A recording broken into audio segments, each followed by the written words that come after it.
आज से इस सेशन में हम लोग पहले टेक्स्ट रिलेटेड जितने भी फॉर्मूलाज हैं उसके बारे में कवर करने वाले हैं। डेट एंड टाइम हुआ हमारे पास। लुकअप की बात करें तो हम लोगों ने लुकअप में भी एच लुकअप, वी लुकअप, जो जो मेन मेन इंपॉर्टेंट थे वो सब कवर किए। बहुत सारे और भी हैं, बहुत सारे। ठीक है। मैथ हमें पढ़ना नहीं है, किसी को इंटरेस्ट हुआ तो यहाँ पर जाके वो फार्मूला सेलेक्ट कर सकता है और उसे बेसिस पे निकाल सकता है। ठीक है। और भी बहुत सारे स्टैटिस्टिकल इसके अंदर आपको बहुत सारे मिल जाएंगे। आप जो जिस टाइप के आपको निकालना चाहिए, कोरेल वैल्यू, कोरिलेशन अगर आपको निकालना है दो एरे के बीच में, कोरिलेशन कोफिशिएंट भी निकल जाता है, बायनोमियल डिस्ट्रीब्यूशन रेंज निकालना है वो भी निकल जाता है, तो हर तरीके के। तो जब भी आप कोई डेटा साइंस रिलेटेड भी काम कर रहे होंगे तो भी आप आसानी से इन सारे फॉर्मूलाज को यूज़ कर पाओगे। बट फिलहाल हमारा टेक्स्ट मैनिपुलेशंस को लेकर आज का जो ये सेशन है पूरा का पूरा टेक्स्ट मैनिपुलेशंस के ऊपर रहने वाला है। ओके, चलिए सो स्टार्ट करते हैं हम लोग अपने सबसे पहले टेक्स्ट मैनिपुलेशन फार्मूला का, जो कि data analysis point of view से इंपॉर्टेंटली मैंने बनाया है। ऐसे तो बहुत सारे फार्मूलाज हैं, ठीक है, लेकिन सिर्फ और सिर्फ हम लोग फोकस करेंगे डेटा एनालिसिस रिगार्डिंग। ठीक है। जिसमें सबसे इंपॉर्टेंट है हमारा आज जो पढ़ेंगे, लेफ्ट, राइट और मिड। ठीक है। अब ये जो लेफ्ट, राइट और मिड है, ये हमारे किसी भी टेक्स्ट डेटा के अंदर से एक्सट्रैक्ट करने के लिए, मान लो कि हमारे पास कोई टेक्स्ट डेटा है, उसमें से लेफ्ट पार्ट एक्सट्रैक्ट करना है या राइट पार्ट एक्सट्रैक्ट करना है या मिडल पार्ट एक्सट्रैक्ट करना है, तो हम लोग इन फार्मूलाज का यूज कर सकते हैं। ओके, तो मैं एक फुल नेम किसी का लिख देता हूं, मिस्टर प्रिंस। आगे क्या लगेगा मूवी के नाम में? बताओ, प्रिंस के आगे क्या लगाऊं? ज़्यादातर मूवी में प्रिंस सिंघानिया है ना, बॉलीवुड के मूवीज़ में पुराने ज़माने के। आजकल तो अलग अलग आ रहे हैं। आजकल के मॉडर्न नेम क्या है भाई? हाँ, चलो बता दिए तो मान जाऊंगा। आजकल के मॉडर्न नेम, रहमान डकैत से बाहर निकल जाना। ठीक है, उसमें मत घुस जाओ। मतलब रहमान, उस मूवी को देख देख के मतलब हमारे लोग स्पाई बन गए। आधा से ज़्यादा लोग ऑनलाइन चले गए। ठीक है, क्लासरूम में बैठे कहाँ हैं, आते नहीं। ठीक है, तो आजकल का तो नहीं, पुराना नाम प्रिंस सिंघानिया है। ठीक है। और अब इसमें से मान लो कि मैंने एक लेफ्ट फार्मूला अप्लाई किया और मुझे मान लो कि मिस्टर अलग करना है। ठीक है, मुझे मिस्टर अलग करना है, तो मैं यहाँ पे लेफ्ट फार्मूला को अप्लाई करूँगा और मैंने ये वाला टेक्स्ट पास कर दिया। और लेफ्ट से मुझे कितने कैरेक्टर चाहिए? तो दो कैरेक्टर। ठीक है, जैसे टैप प्रेस किया तो मुझे दो कैरेक्टर लेफ्ट से मिल गए मिस्टर। ये सुनो, लेफ्ट से दो कैरेक्टर काउंट करो, एम और आर, दो कैरेक्टर मिल गए। सर राइट से मुझे सिंघानिया एक्सट्रैक्ट करना है, तो राइट से सिंघानिया मिलेगा मुझे, राइट कैरेक्टर, सॉरी रफ नहीं, राइट, है ना। राइट फार्मूला यूज करेंगे। टेक्स्ट कौन सा? तो ये वाला, है ना। और राइट से मुझे कितने कैरेक्टर चाहिए? तो सिंघानिया में कितने कैरेक्टर्स हैं सर? ये हो गए 5 और 9, टोटल राइट से 9 कैरेक्टर्स मुझे चाहिए। तो आपको क्या मिल जाएगा? सिंघानिया मिल गया। अब आपको प्रिंस अलग करना है, मिडिल कैरेक्टर। तो दोनों देखो, अब जब बीच वाले कैरेक्टर्स आपको लेने होंगे तो कौन सा फार्मूला यूज करोगे? Mid formula. अब ये बोल रहा है टेक्स्ट का, तो ये वाला स्टार्टिंग नंबर और नंबर ऑफ कैरेक्टर्स क्या होना चाहिए। तो 1 2 3, स्पेस को काउंट करे कि नहीं करे? चलो मैं अभी के लिए एक एक्सपेरिमेंट के बेसिस पे मैं आपको बोलूंगा कि देखो, लाइफ में एक्सपेरिमेंट करना चाहिए। ठीक है, लाइफ के साथ एक्सपेरिमेंट नहीं करना चाहिए, लाइफ में एक्सपेरिमेंट करना चाहिए। ये नहीं कि सर थोड़ा बाइक भगा के देखते क्या हो जाएंगे, वो वाली एक्सपेरिमेंट नहीं है। ठीक है, ये प्रैक्टिकल बेसिस पे मैं बता रहा हूँ। जब आप डेटा के साथ खेलो, ठीक है, खेलो इसलिए वर्ड यूज करो कि आपको डेटा आसान लगना चाहिए।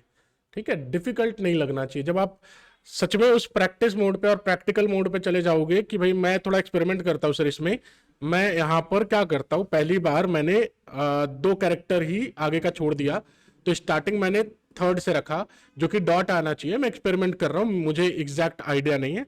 ठीक है, और उसके बाद कॉमा लगा के नंबर ऑफ कैरेक्टर थर्ड से काउंट करते हैं, तो मुझे कितने चाहिए सर? प्रिंस में टोटल कितने कैरेक्टर हैं? तो 3 और 3 6 हो गए, है ना। पक्का 6 है? हाँ 6 है। तो मैंने 3 से स्टार्ट किया, 6 पे स्टॉप हो गया, तो मिला मुझे? नहीं मिला, है ना। एक्सपेरिमेंट करने पे है कि नहीं, तो डर निकल जाएगा। तो एग्जैक्ट वैल्यू बताओ, पी कब से स्टार्ट हो रहा है बताना जरा। सर डॉट के स्पेस के बाद स्टार्ट हो रहा है वो, है ना। तो एम पहला कैरेक्टर, आर दूसरा कैरेक्टर, डॉट तीसरा कैरेक्टर और स्पेस चौथा कैरेक्टर, है ना। तो पांचवें कैरेक्टर से पी स्टार्ट हो रहा है, यस और नो। तो सर पांचवें से स्टार्ट करना और टोटल 6 कैरेक्टर चाहिए, तो पांचवें से स्टार्ट करो, टोटल 6 कैरेक्टर चाहिए, टैप प्रेस करो, प्रिंस मिल जाएगा आपको, है ना। क्लियर, डन, ऐसा नो। चलो, तो ये तीनों फॉर्मूलाज हो गए, इसमें कुछ डाउट नहीं, हाँ ना कुछ तो बोलो। चलो तो आगे बढ़ते हैं। एक चीज और है कि अगर मान लो कि आपको कुछ कैलकुलेट करना पड़े, सॉरी मैंने कंट्रोल जेड करके टैप प्रेस कर दो। एक चीज और है, अगर मान लो कि आपको कुछ कैलकुलेट करना पड़े कि एक सर एड्रेस आया है, ठीक है, या मतलब मुझे एक डेटा प्रिपेयर करने के लिए बोला गया कि लोगों ने अपना पासवर्ड एंटर किया हुआ है, वो सब डेटा मुझे दिया गया है, ठीक है। तो मुझे ये करना है कि क्या ये पासवर्ड स्ट्रांग है या वीक है ना, वो एनालाइज करना है। तो मुझे स्ट्रांग और वीक एनालाइज तब हो पाएगा जब पहले मैं इसके काउंट कर लूँ कितने कैरेक्टर्स हैं, एक सिनेरियो के बेसिस पे बात कर रहा हूँ मैं, है ना। तो अगर मान लो कि मुझे एक टास्क दिया गया, मुझे पासवर्ड से भरा हुआ डेटा दे दिया गया है यूजर्स का, है ना, मतलब अमूमन ऐसा होता नहीं है, जस्ट एक इमेजिनरी बेसिस पे बता रहा हूँ, नहीं सर पासवर्ड भी मिलेगा हमें डेटा एनालिस्ट बनने पे, नहीं मिलेगा। पासवर्ड क्यों मिलेगा आपको, ठीक है। तो ऐसी एग्जांपल भी दे रहा हूँ कि किसी का पासवर्ड आपके पास आ गया एज ए एडमिन, ठीक है, आप मान लो एडमिनिस्ट्रेटिव में हेड हो आप अपने कंपनी में, आपको तो सारा डेटा दिखेगा, ठीक है, पासवर्ड उनको भी नहीं दिखता, एंड टू एंड इनक्रिप्टेड होता है, जो रूल्स हैं रेगुलेशंस हैं गवर्नमेंट के उसके हिसाब से, बट पता नहीं कितना सच है और कितना नहीं, है ना। आजकल गवर्नमेंट भी फंस रही है अलग अलग कांडों में, ठीक है, तो उनको उनके ऊपर तो विश्वास करना भाई नहीं, मूर्खता पहले। तो अब मान लो कि भाई पासवर्ड हमारे दिखते ही होंगे, ठीक है, और वो यूज भी करते होंगे, उनका उनका अपना कॉल, भाई क्या करते नहीं करते वो छोड़ो, ठीक है। तो पासवर्ड का अगर मुझे टेक्स्ट के काउंट करने की टोटल कितने वैल्यूज हैं उसके अंदर, तो जब हम पासवर्ड बनाते हैं तो हम लोगों ने लिखा, मान लो फॉर एग्जांपल ABCD 1 2 3 @QWERTY, ठीक है, ऐसा कुछ मैंने पासवर्ड बनाया, ठीक है। अब मुझे इस टेक्स्ट का, ये जो टेक्स्ट है, इस टेक्स्ट का टोटल लेंथ कैलकुलेट करना है। तो हमारे पास एक फॉर्मूला है लेन फॉर्मूला, और इसके अंदर ये टेक्स्ट को पास कर दो और टैप प्रेस कर दो। अब बहुत लोग खुश हो गए होंगे जो जो पाइथन पढ़े होंगे, हाँ सर लेंथ फार्मूला तो हमें पता ही है, याद भी रहेगा, लेंथ कैलकुलेट करना मतलब लेंथ फार्मूला। अब जिन्होंने पाइथन नहीं पढ़ा, डोंट वरी, लेंथ फार्मूला याद रख लो, वहां पर आप खुश हो जाओगे, ठीक है कि नहीं। तो एक्सेल में भी हमारे पास क्या है, लेंथ फार्मूला, जिसके अंदर अगर हम टेक्स्ट पास कर दें तो हम लेंथ कैलकुलेट कर सकते हैं, yes sir no, clear, done. चलिए, तो length of this text is 14, ठीक है सर। अब मुझे, मैंने क्या बोला, एक्सपेरिमेंट वाले पेज ऑन रखो अपने, ठीक है सर। एक काम करते हैं, एक टेक्स्ट लिखते हैं, ऐसे स्पेस लिख देते हैं, फिर से स्पेस डाल दिया, तो सर क्या स्पेस कैलकुलेट हो रहा है कि नहीं हो रहा है, ये चीज फेच करना है, ये चीज टेस्ट करना है मुझे। तो मैंने सिंपल लेंथ फॉर्मूला अप्लाई किया, इस वाले टेक्स्ट को पास कर दिया, और जब टेक्स्ट देखा तो 19, मैं यहां पर क्या करता हूं, एक स्पेस बढ़ा देता हूं, और अब देखता हूं तो 20 हो गया। फिर से एक स्पेस बढ़ा देते हैं हम लोग, यहां पर एक स्पेस बढ़ा देते हैं, फिर से देखो 21 हो गया, यानी कि स्पेस भी काउंट कर रहा है। सर क्या, अगर डाउट आ रहा है मेरे मन में कि सर क्या ये सिंबल्स काउंट करता है, तो जैसे आप गए 21 आ रहा है, एक और सिंबल लिखो हैश, और क्या 22 हुआ, हाँ हुआ। इसका मतलब ये जो लेंथ फॉर्मूला है ये हमारे स्पेस को भी काउंट करता है, सिंबल्स को भी काउंट करता है, कैरेक्टर्स को भी। सर क्या नंबर्स काउंट करेगा, तो यहाँ पर एक और बढ़ा दो, 23 हो गया, फिर से एक बढ़ाकर देखते हैं, 24 हो गया, हाँ सर नंबर को भी काउंट करता है। यानी कि ये जो है, ये इंटायर सेल के अंदर जितने भी कैरेक्टर्स, नंबर्स और सिंबल्स और स्पेस लिखकर जो टेक्स्ट बनाए होंगे, उनके लिए काउंटिंग परफॉर्म करता है ना। जिसको हम पाइथन में क्या बोलते हैं, स्ट्रिंग वैल्यू। स्ट्रिंग का मतलब क्या होता है, ये ड्रिंक वाली स्ट्रिंग नहीं है, वो लाल वाली नहीं है, ठीक है, ये स्ट्रिंग अलग। स्ट्रिंग का मतलब टेक्स्ट वैल्यू, ठीक है, एक ऐसी वैल्यू जिसके अंदर बहुत सारे कैरेक्टर्स, नंबर, सिंबल सबसे मिलकर बनाया हुआ वैल्यू, ठीक है। ऐसा नहीं कि सर नंबर यूज नहीं किया तो स्ट्रिंग ही नहीं है, नहीं है, ठीक है, एक कॉम्बिनेशन ऑफ मल्टीपल टेक्स्ट और कैरेक्टर्स बोल लो, ठीक है, सिंबल्स बोल लो, स्पेस बोल लो, नंबर्स बोल लो, उनको हम क्या बोलते हैं, स्ट्रिंग बोलते हैं, ठीक है, ओके, ध्यान रहे। चलिए आगे बढ़ते हैं। इसके बाद में सर कभी भी अगर आपको ऐसा कोई टेक्स्ट मिल जाए जिसके अंदर स्टार्टिंग में बहुत स्पेस हो जाए और एंडिंग में भी स्पेस हो जाए, और यहाँ पर डबल कोट्स, एक सेकंड, और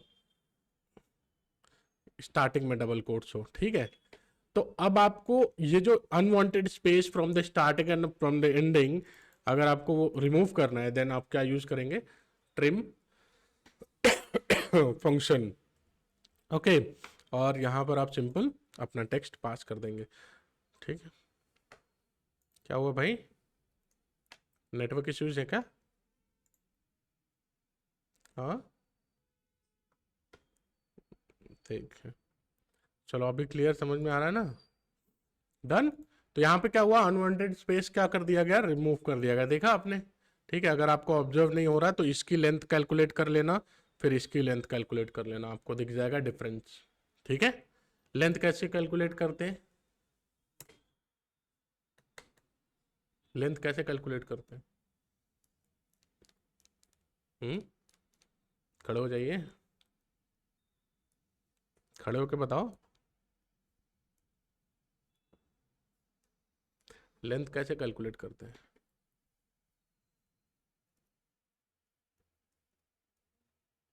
टाइम जा रहा है हमारे बैच का, जल्दी।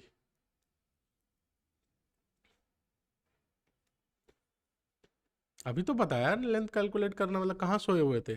आंख खोल के सोने का वरदान मिला है क्या आपको? खुले आंख पे सो जाते हो क्या? फिर लेंथ कैसे कैलकुलेट करते? दिन खड़े रहो, मैं अभी बैठाने वाला नहीं हूँ, पूरा क्लास खड़े खड़े करो, ये कोई मतलब है? अभी बताया भाई लेंथ कैलकुलेट करने, यार कैलकुलेट करके दिया, कैसे करते हैं कैलकुलेट?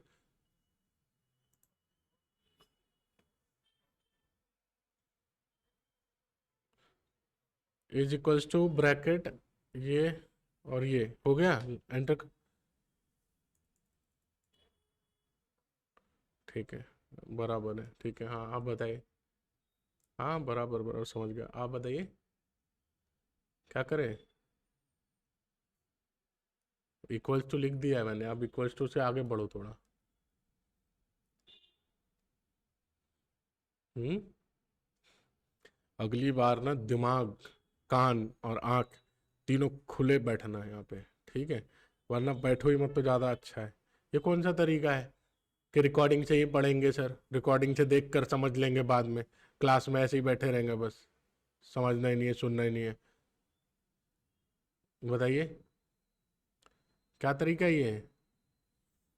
कर लोगे कंपेयर? ठीक है, मालूम है मुझे, इसलिए मैं बाकी से नहीं पूछ रहा हूँ। ठीक है, वो चेहरे पे दिखता है कि कौन जस्ट सुन रहे हैं और कौन जस्ट इग्नोर कर रहे हैं, ऐसे में बनोगे डेटा एनालिस्ट। मतलब अभी के टाइम पे ना जॉब में आपके साथ में लाखों लोग बैठेंगे, ठीक है? इस तरीके से आप कंपटीशन कर रहे हो लाखों लोगों से, लैपटॉप नहीं है इसलिए इग्नोर मार रहे हो क्लास को भी, कि समझ के भी नहीं लेना है कि लेंथ, मतलब जो पढ़ाया अभी इमीडिएट वो भी नहीं समझना है। हाँ, कोई दिक्कत है तो बताइए कि नहीं सर नहीं समझ में आया, मैं पूछता हूँ आपसे कोई डाउट, तब तो बोलते हो नहीं सर कोई डाउट नहीं है, अब दोबारा बोलो तो फिर बताते ही नहीं हो आंसर। खड़े रहो, कोई दिक्कत नहीं। चलिए, तो अब नेक्स्ट फॉर्मूला है हमारा अपर लोअर एंड प्रॉपर। किसी भी टेक्स्ट को अगर आप अपर केस में कन्वर्ट करना चाहते हैं, लेट्स सपोज किसी ने अपना नाम ऐसा कुछ लिख दिया है नॉर्मल, आप इसको अपर केस में कन्वर्ट करना चाहते हैं तो अपर फंक्शन यूज किया आपने और इसको पास किया, दैट्स इट। तो ये देखो ये चेंज हुआ अपर फंक्शन से, है ना? ये सारे स्मॉल कैरेक्टर्स थे, अपर फंक्शन के बाद सब क्या हो गए, कैपिटल कैरेक्टर अपर केस में कन्वर्ट हो गए, है ना, कैपिटल लेटर में। और अगर यही चीज मान लो कि मेरे पास कोई कैपिटल लेटर्स में लिखा होता इस तरीके से, और आप इसको स्मॉल में कन्वर्ट करना चाहते हो, तो आप क्या यूज करते, लोअर फंक्शन। लोअर फंक्शन से होगा क्या कि सारे के सारे क्या हो जाएंगे, लोअर केस में कन्वर्ट हो जाएंगे। अब जैसे यहां लिखा है for example Shyam is a good boy, ठीक है, इंग्लिश नहीं पढ़ा रहा हूँ जस्ट।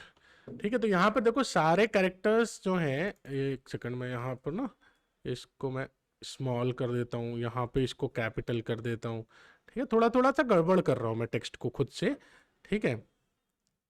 और मैं इसको भी कैपिटल कर देता हूँ, इज गुड में एक ओ कैपिटल कर दे रहा हूँ, वाई में भी एक ओ कैपिटल कर। तो अब यहाँ पे सर ये जो टेक्स्ट ऐसा अगर आया है और इसको मुझे प्रॉपर फॉर्मेट में कन्वर्ट करना है, देन हमारे पास कौन सा फंक्शन है, प्रॉपर। और प्रॉपर में बस आपको अपना टेक्स्ट पास कर देना है और इस तरीके से आप अपने एक प्रॉपर फॉर्मेट में डेटा को कन्वर्ट कर लेंगे। तो ये फॉर्मेट देखो और ये फॉर्मेट देखो, डिफरेंस समझ में आ रहा है? यस और नो? क्लियर है ऑनलाइन स्टूडेंट? यस और नो? ठीक है। अब आते हैं हम लोग टेक्स्ट को ज्वाइन करने के पीछे, कि जब हम टेक्स्ट को ज्वाइन करेंगे दो टेक्स्ट को एक साथ, तो उसमें कौन कौन से फार्मूलाज हैं। तो हमारे पास में सबसे पहले फार्मूला है कॉनकैट फार्मूला। ठीक है, एक सेकंड, डायरेक्ट मैंने इक्वल्स टू क्यों लगा दिया, पहले नाम लिख देता हूँ फिर ट्राई करके बताता हूँ। तो कॉनकैट, कॉन्टैक्ट लिख रहा हूँ मैं। ठीक है, तो पहला फार्मूला है कॉनकैट फार्मूला। इसके बाद है कॉनकैटिनेट एक्सेल में। ठीक है, और टेक्स्ट ज्वाइन देखते हैं मेरे में कितना चलता है। अभी ये चीज़ आपको एडवांस वाले एक्सेल में भी एक फार्मूला देखने के लिए मिलेगा, आपको समझ में आ जाएगा कौन सा। तो हम लोग यहाँ पर कोई दो वैल्यूज को कॉन्कैटिनेट करते हैं। फॉर एग्जांपल, फर्स्ट नेम यहाँ पर लिखा हुआ है ABCD और लास्ट नेम लिखा है QWE समथिंग। अब मुझे इसको कॉन्कैटिनेट करना है, तो मैंने यहाँ पर यूज किया कॉन्कैट फंक्शन, जिसमें मैंने पहला टेक्स्ट पास किया, कॉमा लगाया और दूसरा टेक्स्ट पास किया। जैसे ही टैब प्रेस करूंगा दोनों टेक्स्ट एक साथ ज्वाइन हो गए, है ना। तो इस तरीके से ज्वाइन कर सकते हैं। लेकिन सर अगर स्पेस ज्वाइन करना है, बीच में दोनों के स्पेस रखना है, देखो अभी स्पेस नहीं है ना, तो अगर स्पेस रखना है तो यहाँ पे ध्यान रखना कि आपको इसके बाद में एक स्ट्रिंग खुद बनाकर स्पेस डालकर वापस से कॉमा, यानी कि यहाँ पर टोटल 3 टेक्स्ट पास किए। एक आपने ये वाली वैल्यू, फिर आपने स्पेस एज अ टेक्स्ट पास किया, और उसके बाद फिर ये वाली वैल्यू जब आपने पास करी, टैब प्रेस किया, तो आपको स्पेस मिल रहा है बीच में। यस और नो? क्लियर? डन?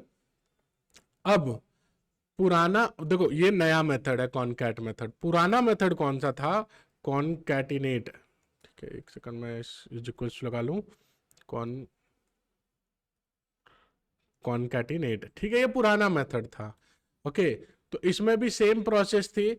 आप इस तरीके से पहला टेक्स्ट और कॉमा दूसरा टेक्स्ट, तो ये पुराना वाला मेथड था, पुराने एक्सेल में चलता था ये। तो कॉनकैटिनेट भी वैसे ही काम करता है, कॉनकैट भी वैसे ही काम करता है। ठीक है, तो कभी पूछ लिया जाए तो घबराना मत कि नहीं सर अब ये कैसे। ठीक है, डन।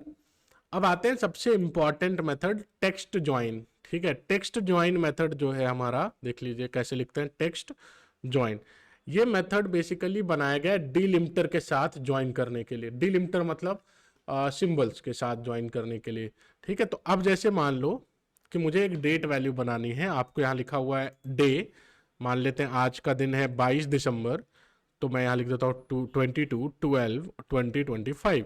आपको इन तीनों वैल्यूज को कॉन्कैटिनेट करना है। ठीक है, तो अगर आपने कॉन्कैट मेथड यूज किया और आपने ये टेक्स्ट पास किया, कॉमा ये टेक्स्ट पास किया, कॉमा ये टेक्स्ट पास किया, तो आप कॉन्कैटिनेट कर लोगे, आराम से कर पा रहे हो, कोई दिक्कत तो नहीं है। लेकिन सर यहाँ पर मुझे स्लैश का यूज करना है डे के बाद, उसके बाद मंथ जैसे लिख लो, फिर से स्लैश लिखूं। तो अगर मुझे कोई डिलिमिटर यूज करना है कॉन्कैटिनेशन में, तो मैं यूज करूंगा टेक्स्ट ज्वाइन का।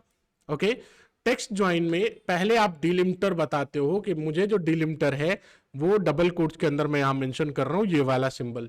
ठीक है, इसके बाद में अगर एम्प्टी हुई तो इग्नोर कर दो। ठीक है, एम्प्टी सेल्स को, मान लो आप ज्वाइन कर रहे हो मल्टीपल सेल्स को और एम्प्टी मिल गए, तो इग्नोर एम्प्टी सेल्स या include empty cells. Empty cells को इंक्लूड करना है या इग्नोर करना है, खाली होगी तो खाली जगह मिलेगी वहां पर, तो मैं यहां पर इग्नोर कर दे रहा हूं। ठीक है, ट्रू अभी के लिए। और इसके बाद पहला टेक्स्ट ये, कॉमा दूसरा टेक्स्ट ये, कॉमा तीसरा टेक्स्ट ये। इससे क्या होगा कि ये डिलिमिटर के साथ ज्वाइन होगा, देख रहे हो, है ना। सर यहाँ पे भी तो कर ही सकते थे, लेकिन थोड़ा एफर्ट ज्यादा लगता है, यहाँ पर मल्टीपल टाइम आपको स्लैश लगाना पड़ता मैनुअली, कुछ इस तरीके से डबल कोट्स के अंदर स्लैश। ओके, फिर यहाँ पर भी आप डबल कोट्स के अंदर स्लैश लगाते हैं कुछ इस तरीके से, और तब जाके आपका ये सेम देखो बन रहा है ना। अब तरीका सेम है, कोई दिक्कत नहीं है, थोड़ा सा डिफरेंट वे में हम लोग यहाँ पर थोड़ा एडवांस वे में यूज कर पाते हैं। Okay, clear? यस और नो? तो जो आप लोग डीमार्ट वगैरह में और जो कहीं ऑनलाइन शॉप पे जो टैग्स देखते हो, प्रोडक्ट आईडी टैग, तो वहाँ पे ना टैग्स में ऐसा स्लैश स्लैश यूज करके कुछ तो कोड्स बनाए जाते हैं, तो वैसे केसेस में आप टेक्स्ट जॉइंस का यूज करते हो। और हर जो स्लैश का जो वैल्यू होता है ना, वो कहीं ना कहीं से उठाया जाता है, मीनिंगफुल वैल्यूज होती हैं। जो लोग कंपनी के लोगों को पता होता है वो सीक्रेट कि उसका मतलब क्या है, कौन से बैच का है। तो जैसे अभी आप टायर्स वगैरह देख लो व्हीकल्स के, तो व्हीकल्स के टायर पे ना डेट लिखा होता है, लेकिन कुछ अलग ढंग से, एक अलग टाइप से लिखा होता है। लाइक डिस्क्रिप्शन देंगे कि भाई ये टायर कहाँ कब का प्रोडक्शन है, कहाँ का, फिर स्लैश लगाएंगे, फिर एंड सो ऑन, एक लंबा सा टेक्स्ट लिखते हैं, है ना। तो अलग अलग जगह से वैल्यू आती है, उसको ज्वाइन करके एक पूरा टैग बनाया जाता है, उस टैग को प्रिंट किया जाता है, दैट्स इट। ठीक है।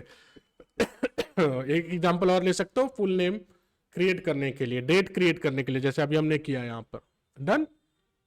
इसके बाद हम लोग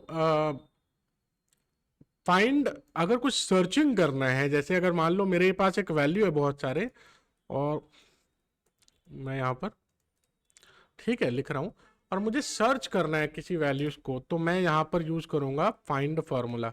तो फाइंड फार्मूला में हमें जो भी टेक्स्ट को फाइंड करना है, आप उस टेक्स्ट को लिख दीजिए। तो मैं यहाँ पे लिख देता हूँ द सॉरी, थोड़ी तबीयत खराब है।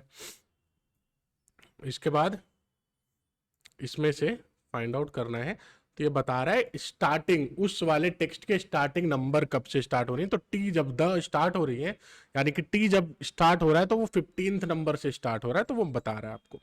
ओके, डन, क्लियर, यस और नो।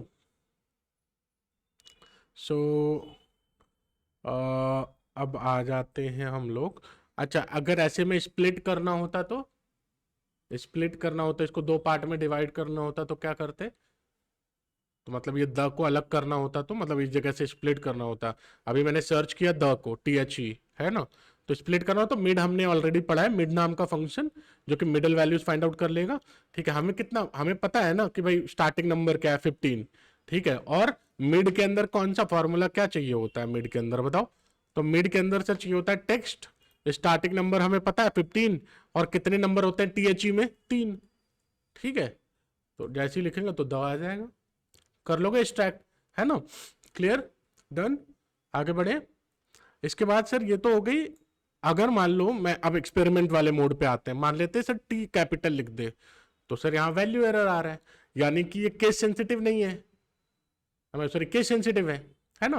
मतलब यहाँ पे स्मॉल टी का मतलब अलग है और कैपिटल टी का मतलब अलग है, कहाँ पे, इस वाले फॉर्मूला में। ओके, तो फाइंड हमारा क्या है, केस सेंसिटिव है, जहां पर आप मेक श्योर कि स्मॉल में अगर लिख रहे हैं तो स्मॉल में ही, अब यहाँ पे अगर आप कैपिटल नहीं लिखोगे तो वो फाइंड आउट करेगा ही नहीं, है ना। तो ये फाइंड आउट करके बताएगा कैपिटल लिखने पे।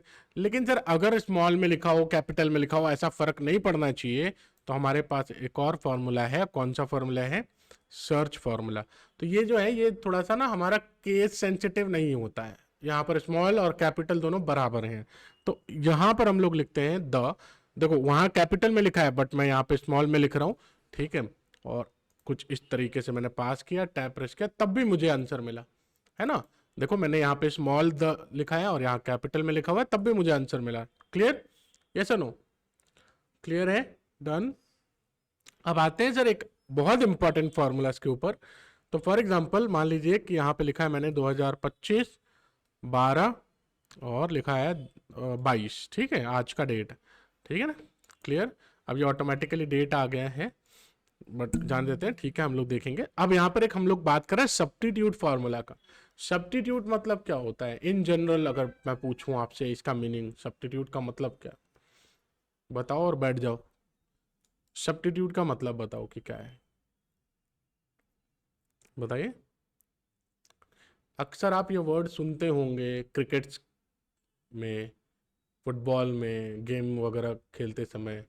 सब्स्टिट्यूट प्लेयर का मतलब क्या आप समझ रहे हो इसका, what do you mean by substitute.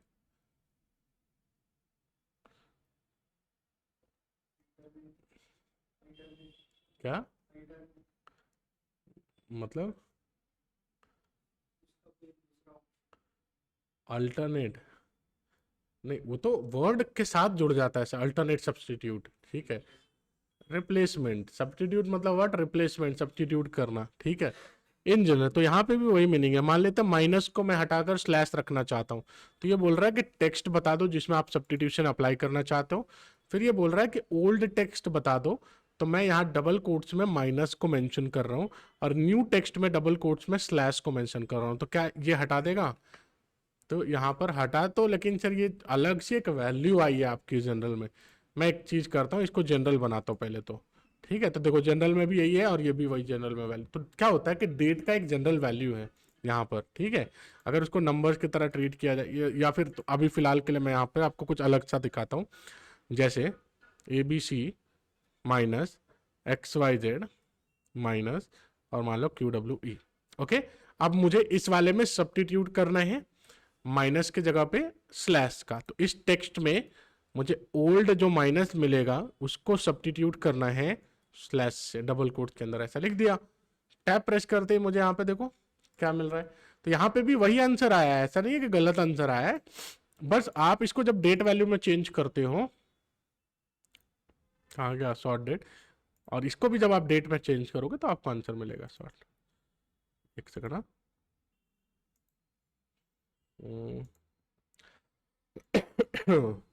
ये आंसर क्यों नहीं दे रहा? आई थिंक टाइमलाइन से जाकर आंसर निकालना पड़ेगा फिर से। ठीक है, इसको मैं डेट से पहले हटाता हूँ, ये नॉर्मल टेक्स्ट की तरह ट्रीट करे ना जनरल। और ये अच्छा नॉर्मल वैल्यू लिख दूँ, 31 13 1 2 3 4। ठीक है, अब ये नॉर्मल वैल्यू है, इसको नॉर्मल वैल्यू की तरह ट्रीट किया जाएगा। अब मैं इसको सब्स्टिट्यूट कर देता हूँ। तो इस वाले को मुझे सब्स्टिट्यूट करना है, पुराने में मुझे माइनस सॉरी स्लैश मिलेगा, नए में मुझे क्या चाहिए? माइनस चाहिए। कुछ इस तरीके से टैप प्रेस करते आप देखोगे कुछ इस तरीके से आपको सब्स्टिट्यूट करके वैल्यू मिल जाएंगी। ये सर नो क्लियर? डन। अब मैं एक नई चीज़ बताता हूँ जिसमें आप आसानी से काम कर पाएंगे। जैसे मान लो कि मैं यहाँ पे एक एम्प्लॉय की आईडी EMP 10213 लिख रहा हूँ, ठीक है। और मुझे इसमें EMP को हटा के ID रिप्लेस करना है, EMP की जगह पे ID रखना है, ID। ठीक है, तो ऐसे में हम लोग क्या यूज करेंगे? Replace function. ओल्ड टेक्स्ट हमने ये दे दिया, स्टार्टिंग नंबर और नंबर ऑफ कैरेक्टर्स मुझे बताने हैं। तो स्टार्टिंग नंबर मैंने रख दिया 1, number of character EMP total 3 character का है, और मुझे नए टेक्स्ट के तौर पे मुझे ID रखना है। तो मैंने वो नया टेक्स्ट भी दे दिया। जैसे ही टैप प्रेस करूंगा आप मुझे क्या मिल जाएगा? ID 10213। तो जो पुराने टेक्स्ट में से किसी पार्ट को आप रिप्लेस करना चाहते हो तो वो भी आप कर सकते हो, है ना। और रिप्लेस बोलो या सब्स्टिट्यूट बोलो, बात एक तरीके से ही है। बट नहीं, EMP सर अगर बार बार लिखा होता तो सर वहां पे दिक्कत आती। सब्स्टिट्यूट में वो हर जगह EMP देखता और सब्स्टिट्यूट कर देता। बट यहाँ रिप्लेस में आपने कैरेक्टर्स वाइज रिप्लेस किया कि स्टार्टिंग इतना 3 कैरेक्टर उसको रिप्लेस करना है ID से, है ना। क्लियर? डन? यस और नो? हाँ, सो ये हो गया हमारा यहाँ तक कंप्लीट। और चलो, तो यहाँ तक हमारे पास में एग्जैक्ट सारी चीज़ें आ गई। और स्प्लिट वगैरह का भी मैं एक आपको बता देता हूँ, बट मेक श्योर कि इसमें चलेगा कि नहीं चलेगा पता नहीं, नए फंक्शन नहीं आए हैं।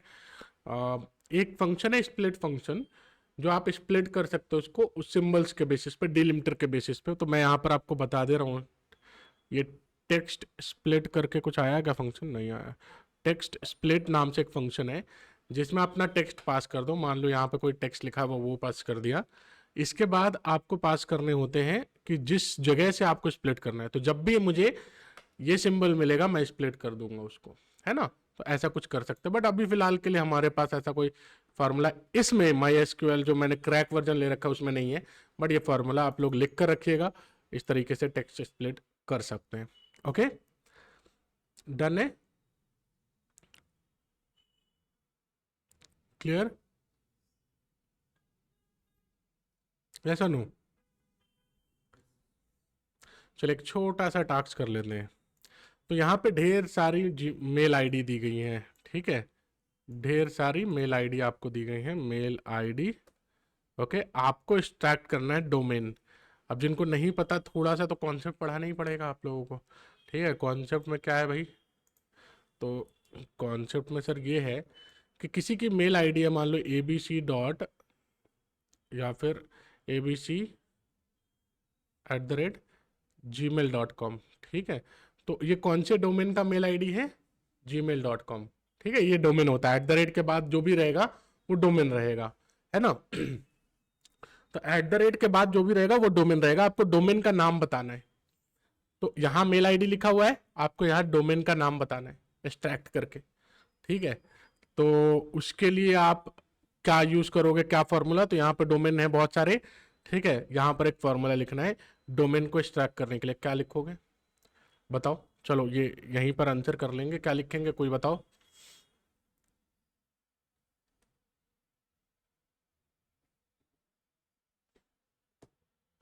बता दो।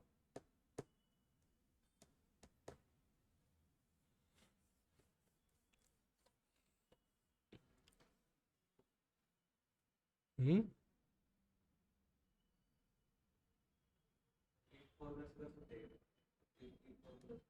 इफ फॉर्मूला क्यों यूज करेंगे, यहाँ बात करना है डोमेन को, तो स्टैक करने के लिए इफ का कहाँ तक काम आ जाएगा, बता लो, सोच लो।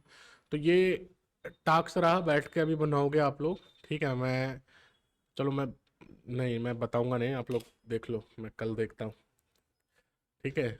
तो जिनसे भी बन जाए बताओ कि कैसे बनेगा। तो यहाँ मेल आईडी दिया हुआ है, यहाँ आपको डोमेन एक्सट्रैक्ट करके बताना है, बहुत आसान है। आप लोगों ने बहुत सारे फॉर्मूलाज पढ़े हैं। एट द रेट के बाद फिर भी question low, at the rate के बाद जो भी है वो डोमेन है, बस यहीं से आपका रास्ता निकलेगा, है ना। सुराग यही है, एट द रेट के बाद यही सुराग है। तो at the rate find out करो उसका नंबर, और उसके बाद से आप लोग बताओ जो भी पता है। चलो तो मिलेंगे फिर अगले सेशन में, जब तक के लिए प्रैक्टिस करके रखिए। एंड कुछ डाउट हो तो ऑब्वियसली बताओ, अगर नहीं है तो फिर